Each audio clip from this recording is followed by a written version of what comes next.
প্রিয় নবী সাল্লাল্লাহু আলাইহি ওয়াসাল্লাম যখন নবুয়ত প্রাপ্ত হন নাই, তার আগে মানুষেরা মাসের গণনা করত।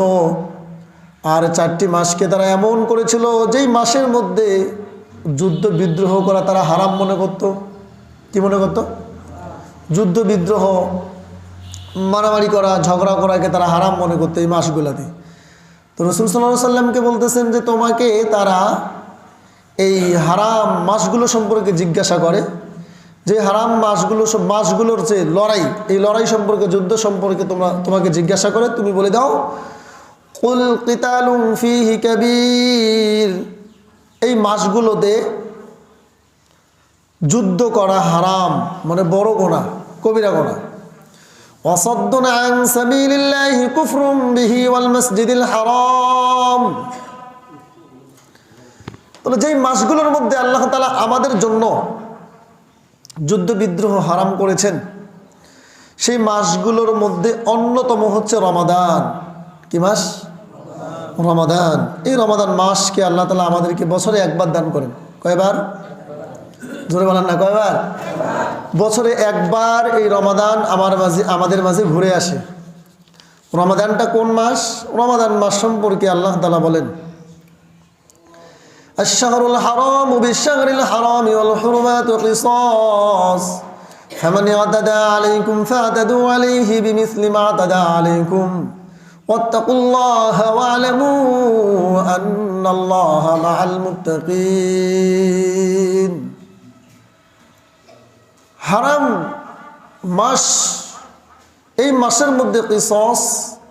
তো বলতেছে হারাম মাসগুলোর মধ্য থেকে যেই মাসগুলোর মধ্যে অন্যতম একটা মাস হচ্ছে রমাদান। এই রমাদান মাসের মধ্যে যুদ্ধ বিদ্রোহ করা, পারস্পরিক ঝগড়া বিবাদে লিপ্ত হওয়া, এমনকি কেউ যদি কিসাসের মতো কোনো শক্তিশালী বিধানকারের উপরে আপতিত হয়, সেটাকেও বিলম্বিত করা। আল্লাহ তাআলা কোরআনে কারিমে বলেন ওয়াত্তাকুল্লাহ ওয়া'লামু আন্নাল্লাহা মা'আল মুত্তাকিন। রমাদানে তোমাদের জন্য হারাম করা হয়েছে বেশ কিছু জিনিস। এর মধ্যে একটা হচ্ছে দিনের মধ্যে খাওয়া হারাম। দিনের মধ্যে খাওয়া কি হারাম করেছেন? হালাল বস্তু, কিন্তু দিনের মধ্যে খাবেন, সেটা হারাম হয়ে যাবে রমাদান। তো বলতেছে রমাদানের মধ্যে দিনের বেলা খাওয়া হারাম।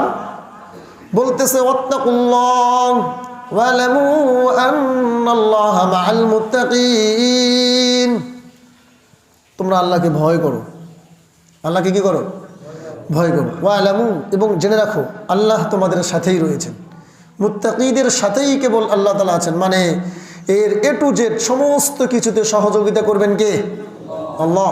আমি বলেছিলাম দুনিয়ার সমস্ত মানুষ যদি কারো ক্ষতি করতে চায়, আর আল্লাহ তাআলা যদি ওই ব্যক্তির কোনো উপকার করতে চান কিংবা তাকে উপরে উঠাতে চান, দুনিয়ার সমস্ত মানুষ যদি তাকে পিছনে জামা ধরে, কলার ধরে কিংবা প্যান্ট ধরে, লুঙ্গি ধরে যদি টানে, এরপরেও সেই ব্যক্তিকে আল্লাহ তাআলা সফলতা দান করবেন।